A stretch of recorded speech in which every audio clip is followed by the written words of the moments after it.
প্ৰিয়সকল, ইয়ুবৰ ওচৰলৈ তেওঁৰ বন্ধুসকল আহিল। আহি তেওঁলোকে বহুতো কথা ক'লে, বহুত তাৰণা কৰিলে। প্ৰিয়সকল, বহুত দুখ দিলে। তেওঁলোকে এইদৰে তেওঁক দুখ দি থাকোঁতে, মুখৰ কথাৰে তেওঁক আঘাত দি থাকোঁতে ইয়ুবে তেওঁলোকক সাও নিদিলে। ইয়ুবে তেওঁলোকক কটু কথা নক'লে। কিন্তু ইয়ুবে কি কৰিলে বাইবেলত আছে, সেই কথা আজি মই আপোনালোকক ক'ব বিচাৰিছোঁ। আহক, ইয়ুবৰ পুস্তক 38 অধ্যায় 1 পদৰ পৰা। তেতিয়া জিহুৱাই ধুমুহাটোৰ মাজৰ পৰা ইয়ুবক উত্তৰ দি ক'লে, এই যিজনে জ্ঞানশূন্য বাক্যেৰে ঈশ্বৰৰ মন্ত্ৰণা আন্ধাৰ কৰিছে। ঈশ্বৰে সুধিছে, এইটো কোন? জ্ঞানশূন্য বাক্য কৈ ঈশ্বৰৰ মন্ত্ৰণা আন্ধাৰ কৰিছে, এইটো কোন? এজন ব্যক্তিক দেখি ঈশ্বৰে সুধিছে, এই অজ্ঞানী মানুহজন কোন? এই মূৰ্খ ব্যক্তিজন কোন? এইদৰে কিয় কৈছে জানেনে? তেতিয়ালৈকে শুনি আছিল। এই মূৰ্খ ব্যক্তিয়ে, এই অজ্ঞানী যিজনৰ কোনো জ্ঞান নাছিল, তেওঁ কথা কওঁতে ঈশ্বৰে শুনিলে। এই অজ্ঞানী ব্যক্তিজন হৈছে 36 অধ্যায়ৰ 1 পদ। ইলিহুৱে আৰু ক'লে, ইলিহুৱে আৰু ক'লে। ইলিহুৱে কৈছে, ইলিহু ইয়ুবৰ বন্ধুবিলাকৰ মাজৰ এজন আছিল। তেওঁ মূৰ্খৰ দৰে কথা কৈ আছে, অজ্ঞানতাৰে কথা কৈ আছে। এফালে ইয়ুব বেচেৰা সকলোবোৰ হেৰুৱালে, কিন্তু নিজৰ আত্মিকতা নেহেৰুৱাই ঈশ্বৰকেই আধাৰ কৰি লৈ শান্তিদায়ক বাক্য কিবা ক'ব সেই আশাৰে বাট চাই থাকোঁতে দোষী কৰা তেওঁলোকৰ কথাবোৰ শুনি ঈশ্বৰে ধুমুহাটোৰ পৰা উত্তৰ দিলে, এওঁ কোন? কি কৈ আছে এওঁ? মূৰ্খৰ দৰে অজ্ঞানী কথা কৈ আছে। তোমাৰ চিন্তা ভাৱনাবোৰ ইহঁতে নষ্ট কৰি আছে। প্ৰিয় ভাই ভনীসকল, অজ্ঞানী লোকসকলক ওচৰলৈকে আহিবলৈ দিয়াটো ভাল কথা নহয়। যিসকলৰ কোনো বুদ্ধি নাই, যিসকলৰ কোনো আত্মিকতা নাই, ঈশ্বৰৰ ইচ্ছা বুজি নাপায়, ঈশ্বৰৰ উদ্দেশ্যবোৰ বুজি নাপায়, আপোনাৰ কষ্টত, আপোনাৰ সমস্যাৰ মাজত আপোনাৰ কাষলৈ আহি আপোনাক আৰু বেছিকৈ কন্দুৱাই তাৰণা কৰে। শান্তি দিবলৈ বা সান্তনা দিবলৈ তেওঁলোকে নাজানে। এইদৰে দুখ দিওঁতা আৰু মই মতালিৰে কথা কওঁতা ব্যক্তিসকলৰ বিষয়ে, দুখ দিওঁতা, কষ্ট দিওঁতা, ব্যাকুল কৰা বন্ধুসকলৰ বিষয়ে বাইবেলত কি লিখা আছে? পঢ়ি দিছোঁ 42 অধ্যায়ৰ 7 নম্বৰ পদ। জিহুৱাই ইয়ুবক এইবোৰ কথা কোৱাৰ পাছত তেওঁ তৈমনীয়া ইলিফজক ক'লে, তোমালৈ আৰু তোমাৰ দুজন বন্ধুলৈ মোৰ ক্ৰোধ প্ৰজ্বলিত হৈছে, কিয়নো মোৰ দাস ইয়ুবে কোৱাৰ দৰে তোমালোকে মোৰ বিষয়ে যথাৰ্থ কথা কোৱা নাই, কোৱা নাই, কোৱা নাই। এজন ধাৰ্মিক ব্যক্তিক দুখ দিওঁতা, এজন ধাৰ্মিক ব্যক্তিক কষ্ট দিওঁতা, এজন ধাৰ্মিক ব্যক্তিক শান্তিৰহিত কৰোঁতা এই মূৰ্খ বন্ধুবিলাকৰ বিষয়ে ঈশ্বৰে কৈছে, তোমালোকৰ ওপৰত মোৰ খং উঠিছে, মোৰ ক্ৰোধ প্ৰজ্বলিত হৈছে। কি কথা কৈছা তুমি? তেওঁ ক্লেশৰ মাজেৰে কিয় গৈ আছে মই জানো। তেওঁ সম্পত্তি কিয় হেৰুৱালে তাৰ কাৰণ মই জানো। তেওঁৰ গোটেইকেইটা সন্তান হেৰুৱালে তাৰ কাৰণো মই জানো। তেওঁ কিয় স্বাস্থ্য হেৰুৱালে তাৰ কাৰণো মই জানো। বিনা কাৰণত তোমালোকে মোৰ সেৱকক নিন্দা কৰিছা। বিনা কাৰণত তোমালোকে মোৰ দাসক দুখ দি আছা। আমি বন্ধু হয় বুলি কৈ, আমি হিতাকাংক্ষী বুলি কৈ, আমি খবৰ ল'বলৈ আহিছোঁ, এইবুলি দোষীহে কৰিছা। প্ৰিয় ভাই ভনীসকল, সেইদিনা ঈশ্বৰৰ খং উঠিছিল। এজন ধাৰ্মিক ব্যক্তিৰ বিষয়ে ভুল কথা ক'লে, ঈশ্বৰক প্ৰেম কৰোঁতা আৰু পৰিচৰ্যা কৰোঁতা এজন আত্মিক ব্যক্তিৰ বিষয়ে ভুল কথা ক'লে ঈশ্বৰৰ খং উঠিল। সেইকাৰণে কৈছোঁ, প্ৰিয়সকল, আপোনালোকে যেতিয়া কোনোবা ব্যক্তিক লগ পায় আৰু সেই ব্যক্তিজন যদি দুখত আছে, কষ্টত আছে আৰু সমস্যাত আছে, যদি আপোনাৰ মুখেৰে শান্তি দিওঁতা কথা, সান্তনা দিওঁতা কথা ওলাব লাগে। যদি আপুনি আঘাত দিওঁতা আৰু কষ্ট দিওঁতা, দোষী কৰোঁতা আৰু নিন্দা কৰোঁতা ব্যক্তি হয়, যদি নিশ্চয় আপুনি ঈশ্বৰৰ ক্ৰোধ প্ৰজ্বলিত কৰা হ'ব। 3 পদ। এই যিজনে বিনা জ্ঞানেৰে ঈশ্বৰৰ মন্ত্ৰণা গুপ্ত ৰাখে, এইটো কোন? জ্ঞানহীন কথা কৈ আছে এইজন কোন? ঈশ্বৰে কৈছে, ইয়ুব তোমাৰ বন্ধুসকল জ্ঞানশূন্য বন্ধু। তুমি যেনেকৈ ধাৰ্মিকতাৰে কথা কোৱা, তেওঁলোকে তেনেকৈ ক'ব নাজানে। তুমি যেনেকৈ মোক বুজি পোৱা, তেনেকৈ এওঁলোকে মোক বুজি নাপায়। যি সময়ত শান্তি দিব লাগে, এওঁলোকে দোষীহে কৰিছে, নিন্দাহে কৰিছে। মই ক্ৰোধেৰে পৰিপূৰ্ণ হৈছোঁ। এতিয়া ঈশ্বৰৰ ক্ৰোধ এওঁলোকৰ ওপৰত হঠাতে আহি নপৰিবলৈ কি কৰিব লাগিব? 8 নম্বৰ পদ। এই হেতুকে তোমালোকে 7টা ভতৰা আৰু 7টা মতা মেৰ লৈ মোৰ দাস ইয়ুবৰ ওচৰলৈ গৈ নিজৰ নিমিত্তে হোম বলি উৎসৰ্গ কৰা। তাতে মোৰ দাস ইয়ুবে তোমালোকৰ নিমিত্তে প্ৰাৰ্থনা কৰিব, কাৰণ অজ্ঞানতাৰ দৰে যাতে মই তোমালোকক প্ৰতিফল নিদিম, এই নিমিত্তে মই তেওঁকহে গ্ৰহণ কৰিম। কিয়নো তোমালোকে মোৰ দাস ইয়ুবে কোৱাৰ দৰে মোৰ বিষয়ে যথাৰ্থ কথা কোৱা নাই। ঈশ্বৰে কৈছে, মই দণ্ড দিম। মোৰ সেৱকক তোমালোকে দুখ দিলা। মই দণ্ড দিবলৈ গৈ আছো। যিজনে মোৰ ওপৰত নিৰ্ভৰ কৰি চলি আছে, সেই সেৱকক তোমালোকে দুখ দিলা। প্ৰিয় ভাই ভনীসকল, আপোনাক কোনোবাই দুখ দি আছে নেকি? আপোনাক কোনোবাই আঘাত দি আছে নেকি? ভাই, আপোনাক কোনোবাই নিন্দা কৰি আছে নেকি? আত্মিক যেন দেখা সত্ত্বেও, আত্মা আত্মা কৈ থাকিও আপোনাৰ কথা বুজি নাপায়, আপোনাক ভুল বুজি আপোনাক ব্যাকুল কৰি থকা ব্যক্তি কোনোবা আছে নেকি? শুনক, ঈশ্বৰে তেওঁলোকক চাই আছে। ঈশ্বৰে তেওঁলোকক চাই আছে। ঈশ্বৰে তেওঁলোকক যি দণ্ড দিব, সেই দণ্ডৰ পৰা তেওঁলোক বাচিবলৈ হ'লে আপোনাৰ প্ৰাৰ্থনাতহে সম্ভৱ হ'ব। ঈশ্বৰে সেইদিনা সেই বন্ধুসকলক ক'লে, মোৰ সেৱক ইয়ুবে যদি তোমালোকৰ কাৰণে প্ৰাৰ্থনা কৰে, তেতিয়াহে মই তোমালোকক যি দণ্ড দিবলৈ গৈ আছো, সেই দণ্ডৰ পৰা তোমালোকে সাৰিব পাৰিবা।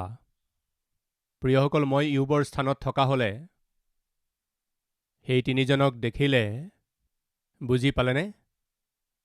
বুজি পালেনে? ভালেই হ'ল। বুজি পালানে? মোৰ বিষয়ে মই মতালিৰে যদি কথা কোৱা, এইদৰে ক'লোহেঁতেন, কিন্তু ইয়ুবে তেওঁক আঘাত দিয়া সত্ত্বেও, মুখৰ কথাৰে দুখ দিওঁতেও, শান্তি নোহোৱা কৰোঁতেও, নিজৰ বিশ্বাসক এক ধৰণেৰে উগুল থুগুল লগোৱাটো, ইয়ুবে তেওঁলোকৰ বাবে প্ৰাৰ্থনা কৰিলে, কিন্তু তেওঁলোকে শত্ৰুৰ দৰে আচৰণ কৰিছিল। প্ৰিয়সকল, শত্ৰুৱে কি কৰে? শান্তি নোহোৱা কৰে। শত্ৰুৱে কি কৰে কওকচোন? নিন্দা কৰে। শত্ৰুৱে কি কৰে কওকচোন? শান্তি ৰহিত কৰে। শত্ৰুৱে কি কৰে কওকচোন? ভয় উৎপন্ন কৰে। শত্ৰুৱে কি কৰে কওকচোন? টোপনি নোহোৱা কৰে। মই এই কথা কওঁতে আপোনালোকৰ কিছুমানে, ব্ৰাদাৰ, আপুনি যিবোৰ কৈ আছে সেই গোটেইবোৰ লক্ষণ কাত আছে? মোৰ স্বামীতেই আছে। তাৰমানে এতিয়া শত্ৰু কোন কওক? আপোনাৰ স্বামীয়ে আপোনাৰ শত্ৰু। কিন্তু বাইবেলে কি কৈছে মই কওঁ? তুমি নিজৰ শত্ৰুক কি লিখা আছে? প্ৰেম কৰা আৰু শত্ৰুৰ কাৰণে প্ৰাৰ্থনা কৰা। আপুনি নিজৰ জীৱনত চাওকচোন, যিসকলে আপোনাক দুখ দিয়ে, কষ্ট দিয়ে, আপোনাক আঘাত দিয়ে, এই লোকসকল কোন? আপুনি যদি ভালদৰে চায়, তেন্তে আপুনি কাক দেখা পাব? প্ৰিয় ভাই ভনীসকল, কওকচোন। কিছুমানৰ কাৰণে সন্তান, কিছুমানৰ কাৰণে শাহু, কিছুমানৰ কাৰণে বোৱাৰী, কিছুমানৰ কাৰণে পত্নী, কিছুমানৰ কাৰণে স্বামী, তাৰ মানে বাস্তৱিকতে আপোনাৰ জীৱনত আপোনাক সন্তুষ্টিহীন, আনন্দহীন, শান্তিবিহীন, জিৰণিবিহীন, ৰাতি টোপনি নহা কৰি দিওঁতা শত্ৰু কোন হয় জানেনে? আপোনাৰ ঘৰতেই আছে। কথাটো হয়নে নহয়? যদি কোনোবাই সোধে আপোনাৰ শত্ৰু কোন, আপুনি ক'ব, কোননো আৰু? মোৰ পত্নীয়েই। আৰু কোন? মোৰ শাহু। আৰু কোন? মোৰ বোৱাৰী। আৰু কোন? মোৰ ল'ৰাই। আৰু কোন? মোৰ ছোৱালী।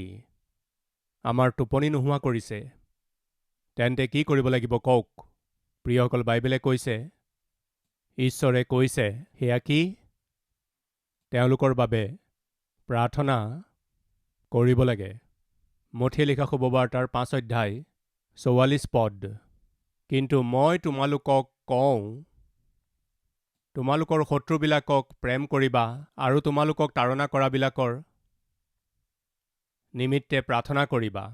তেহে তোমালোক স্বৰ্গত থকা পিতৃৰ সন্তান হবা। নিজৰ শত্ৰুবিলাকৰ নিমিত্তে, তোমালোকক তাড়না কৰা সকলৰ নিমিত্তে প্ৰাৰ্থনা কৰিবা।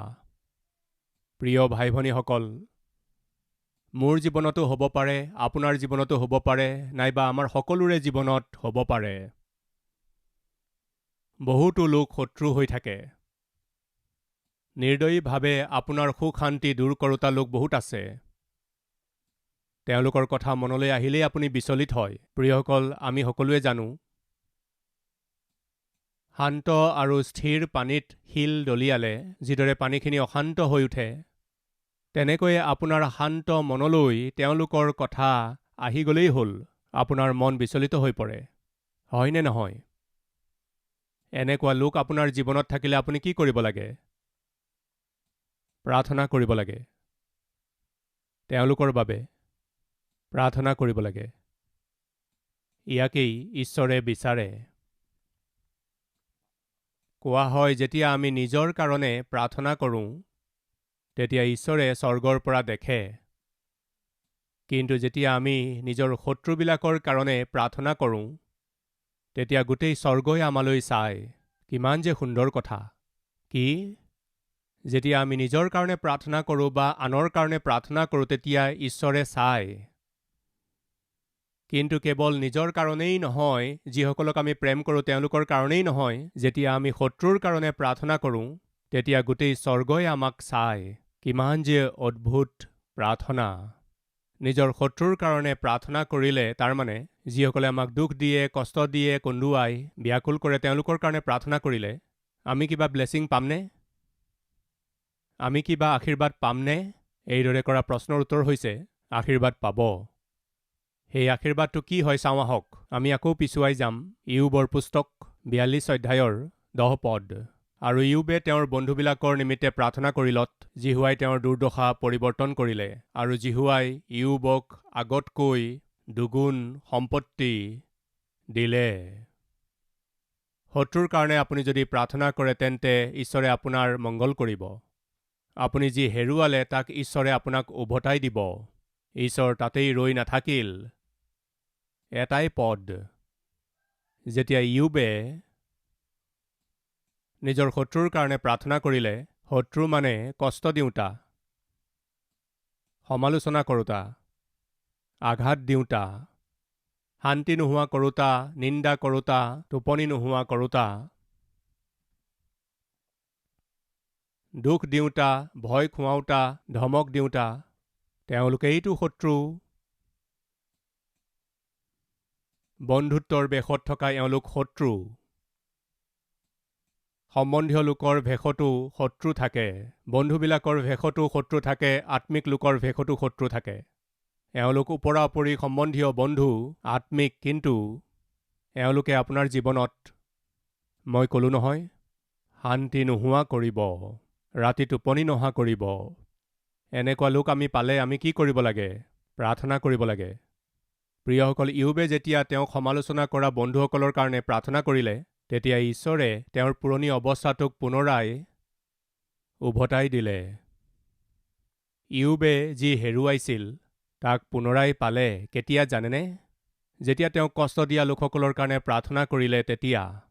দ্বিতীয়তে, আগতে ইয়োবৰ যিমান আছিল তাৰ দুগুণ জিহুৱাই তেওঁক দিলে। আপোনালোকৰ কাৰোবাক দুগুণ আশীৰ্বাদ লাগেনে? দুগুণ আশীৰ্বাদ কাৰোবাক লাগে নেকি? তেন্তে কি কৰিব লাগে? যিসকলে কষ্ট দিয়ে, যিসকলে কন্দুৱায়, যিসকলে দুখ দিয়ে, তেওঁলোকৰ কাৰণে প্ৰাৰ্থনা কৰিব লাগে। তাৰমানে কি কৰিব লাগে ভনীসকল? আপোনাৰ স্বামীৰ কাৰণে প্ৰাৰ্থনা কৰক। কি কৰিব লাগে ভাইসকল? আপোনাৰ পত্নীৰ কাৰণে প্ৰাৰ্থনা কৰক। কি কৰিব লাগে বন্ধুসকল? পিতৃ মাতৃসকল, নিজৰ সন্তানৰ কাৰণে প্ৰাৰ্থনা কৰক। কেতিয়াবা ঘৰত থকা বৃদ্ধসকলে আমনি কৰে। বৃদ্ধসকলৰ কাৰণে প্ৰাৰ্থনা কৰক। আপোনাৰ মনটোক অশান্ত কৰি তোলা লোকসকলৰ কাৰণে প্ৰাৰ্থনা কৰিলে আপুনি দুগুণ আশীৰ্বাদ পাব। আজি আমি এই দুগুণ আশীৰ্বাদ গ্ৰহণ কৰোঁ হওক। যেতিয়াই অলপ আজৰি সময় পাই যায়, সাধাৰণতে শয়তানে আহি আপোনাক কি কয় জানেনে? সি কোৱা কথাবোৰ মনত আছেনে? তেতিয়া আপুনি মনতে ভাবে, তেওঁ সেইদিনা মোক এইবুলি ক'লে, মোৰো এদিন আহিব, তেতিয়া ময়ো চাই ল'ম, তেওঁক মই চাই ল'ম, এইবুলি ক'ব লাগেনে? শয়তানে আহি এজন নিষ্কৰ্মী ব্যক্তিৰ ভাৱবোৰ আৰু কথাবোৰ আপোনাৰ মনলৈ আনিলে কি কৰিব লাগে? প্ৰভু, তেওঁ মোক আঘাত দিলে, মুখৰ কথাৰে আঘাত দিলে, মোৰ মনটোক একেবাৰে বেদনাৰে ভৰাই পেলালে। কিন্তু তেওঁক ক্ষমা কৰক পিতৃ, তেওঁক আশীৰ্বাদ দিয়ক পিতৃ, এইদৰে প্ৰাৰ্থনা কৰিব লাগে। প্ৰিয়সকল, তেতিয়া শয়তানক পৰাজয় কৰিব, আনহাতে ঈশ্বৰৰ মনকো জয় কৰিব। ফলস্বৰূপে শয়তানকো পৰাজয় কৰিলে আৰু ঈশ্বৰৰ মনো জয় কৰিলে আৰু দুগুণ আশীৰ্বাদ লাভ কৰিব। প্ৰিয়সকল, যেতিয়াই শয়তানে যিসকলে আমাক দুখ দিলে, কষ্ট দিলে, তেওঁলোকৰ কথা মনলৈ আনিলে লগে লগে আমি কি কৰিব লাগে জানেনে? তেওঁলোকক আশীৰ্বাদ কৰিব লাগে, তেওঁলোকৰ বাবে প্ৰাৰ্থনা কৰিব লাগে। মই যেতিয়া পৰিচৰ্যা আৰম্ভ কৰিলোঁ, পৰিচৰ্যা আৰম্ভ কৰাৰ পাছত যিসকলক মই শুভবাৰ্তা শুনাই, তেওঁলোকৰ বাবে চকুলো টুকি প্ৰাৰ্থনা কৰিলোঁ আৰু তেওঁলোকক পৰিত্ৰাণলৈ লৈ আহিলোঁ। তেওঁলোকৰ সৈতে একেলগে মই পৰিচৰ্যা কৰিছিলোঁ। সেই সময়তে এজন ভাইয়ে আহি মোক ক'লে, মই আপোনাৰ সৈতে পৰিচৰ্যা কৰিব বিচাৰিছোঁ। তেওঁ মোতকৈ বয়সত ডাঙৰ, সেইকাৰণে মই তেওঁক ক'লোঁ, আপুনি বেলেগকৈ পৰিচৰ্যা কৰক। মই ভাল মনেৰে ক'লোঁ, প্ৰয়োজন হ'লে মই আপোনাৰ নিশ্চয় সহায় কৰিম। তেতিয়া তেওঁ ক'লে, নহয়, ঈশ্বৰে মোক ক'লে আপোনাৰ সৈতে একেলগে পৰিচৰ্যা কৰিব লাগে, সেইকাৰণে মই আপোনাৰ লগতহে পৰিচৰ্যা কৰিম, এইবুলি তেওঁ ক'লে। তেতিয়া ময়ো ক'লোঁ, ঠিক আছে, মোৰ সৈতে পৰিচৰ্যা কৰক। কেইটামান দিন আৰু সপ্তাহ পাৰ হোৱাৰ পাছত তেওঁ মোক এৰি বেলেগকৈ পৰিচৰ্যা আৰম্ভ কৰি দিলে। তাত মোৰ কোনো আপত্তি নাছিল। কিন্তু হঠাতে মই যেতিয়া দেখিলোঁ, মই যি লোকসকলৰ বাবে প্ৰাৰ্থনা কৰিলোঁ, বাক্য শুনালোঁ, প্ৰচাৰ কৰিলোঁ আৰু প্ৰভুৰ ওচৰলৈ লৈ আহিলোঁ, তেওঁলোককো সেই ব্যক্তিজনে নিজৰ লগত লৈ গ'ল। যিসকল লোক মোৰ লগত থাকিব লাগিছিল, তেওঁলোকো আধাখিনি তেওঁৰ সৈতে গুচি গ'ল। সেই ব্যক্তিজনে হয়তো কোনো প্ৰকাৰে তেওঁলোকক আকৰ্ষণ কৰিলে। তেতিয়া মই ইমানেই অধিক দুখ পালোঁ যে, ইমানেই অধিককৈ ব্যাকুল হ'লোঁ যে, ইমানেই অধিক চিন্তাত পৰিলোঁ যে, ৰাতিপুৱা শুই উঠিলেই সেই ব্যক্তিজনৰ কথাহে মনলৈ আহে। উঠি বাথৰুমলৈ গৈ ব্ৰাছডাল লৈ আইনাখনত চালে সেই মানুহজনকেই দেখা পাইছিলোঁ। জলপান খোৱাৰ সময়তো সেই ব্যক্তিজনকেই দেখিছিলোঁ। বিচনাত পৰি চকু মেলিলে তেওঁকেই দেখা পাইছিলোঁ। তাৰমানে সেই ব্যক্তিজনৰ বিষয়ক চিন্তাই মোক অনবৰতে খেদি ফুৰিছিল। ভিতৰি ভিতৰি মুঠ খং, আৱেগ ভৰি পৰিছিল আৰু সেয়া দিনে দিনে বাঢ়ি গৈছিল। কি কৰিম একো বুজি পোৱা নাছিলোঁ। তেওঁৰ প্ৰবঞ্চনাক সহ্য কৰিব পৰা নাছিলোঁ। প্ৰিয়সকল, মই সেই ব্যক্তিজনক কৈছিলোঁ, আপুনি বেলেগকৈ সেৱা কৰক, মই আপোনাক সহায় কৰিম। তেতিয়া তেওঁ কৈছিল, আপোনাৰ সৈতে থাকিয়েই পৰিচৰ্যা কৰিবলৈ ঈশ্বৰে মোক ক'লে। এইদৰে তেওঁ মোক বিশ্বাস জন্মাই মোৰ সৈতে থাকি যিসকল মোৰ লগত আছিল তেওঁলোকক তেওঁ আকৰ্ষণ কৰি আধাখিনি মানুহ তেওঁৰ লগত লৈ গ'ল। সহিব নোৱাৰিলোঁ। বিশ্বাস জন্মাই মোক ঠগালে। এই দুখ সহ্য কৰিব নোৱাৰি এদিন প্ৰভুৰ ওচৰলৈ আহি প্ৰভুক মই কৈ দিলোঁ, প্ৰভু, মোৰ দ্বাৰাই নহৈছে আৰু। এই ব্যক্তিজনে যি প্ৰবঞ্চনা কৰিলে তাক মোৰ মনে সহ্য কৰিব পৰা নাই। কওক প্ৰভু, মই কি কৰিম?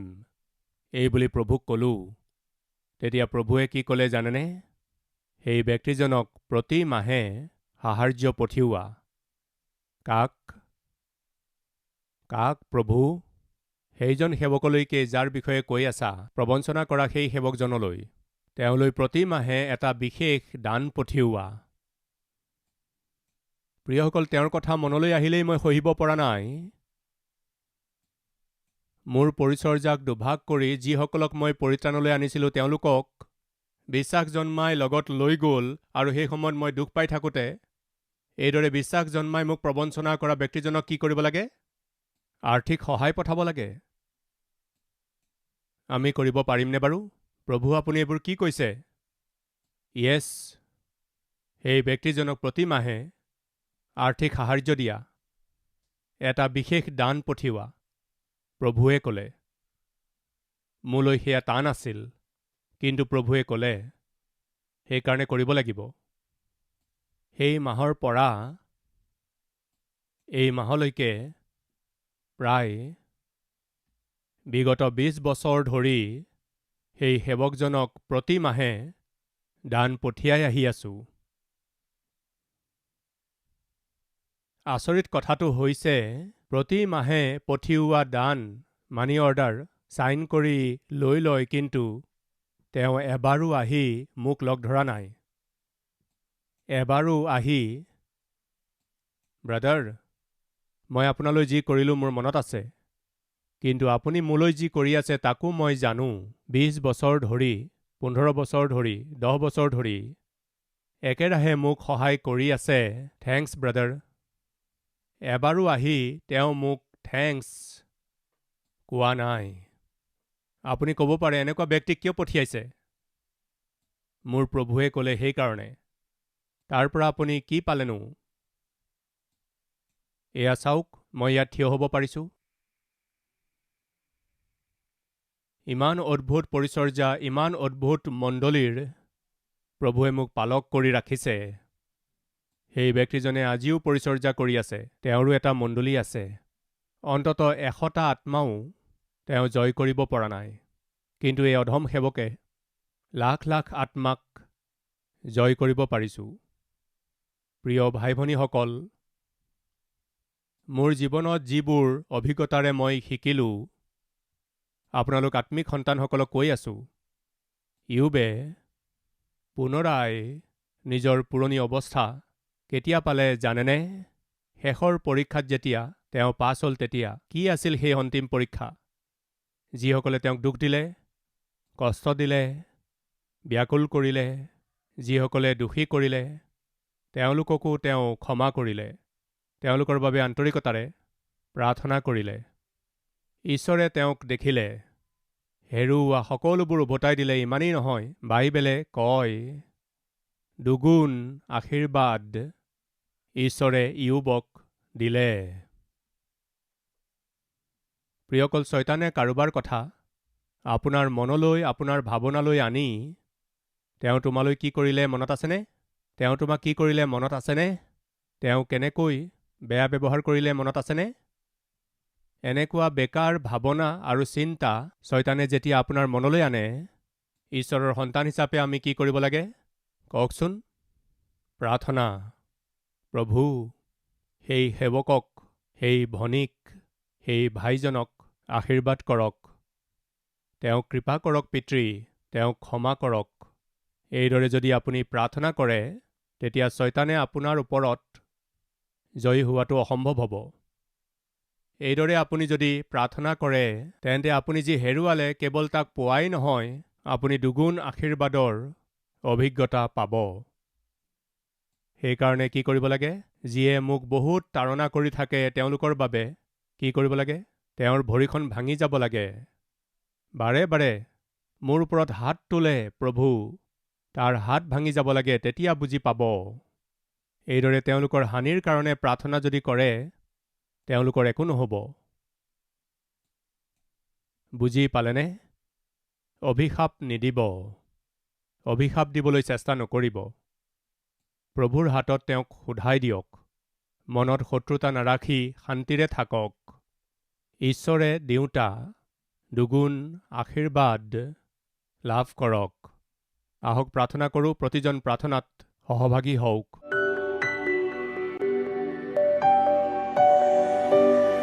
প্ৰভু, আপোনাৰ মন আমাক দিয়ক।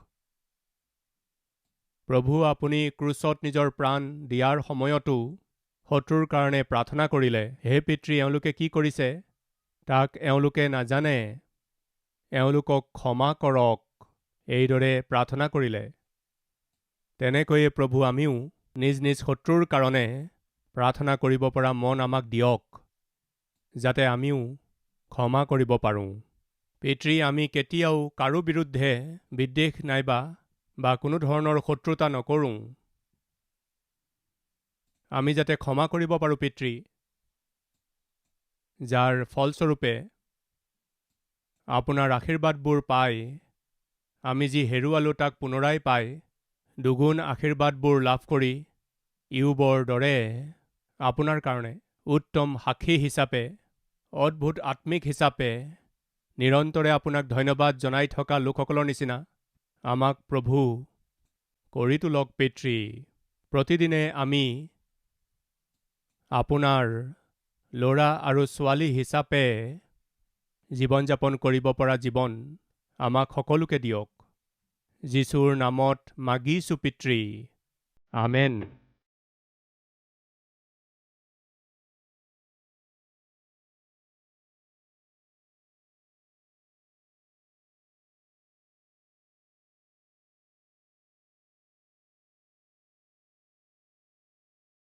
আমাৰ ঠিকনা কালবাৰী, পোষ্টবক্স নম্বৰ 30, কুকটপল্লী, হায়দৰাবাদ 72।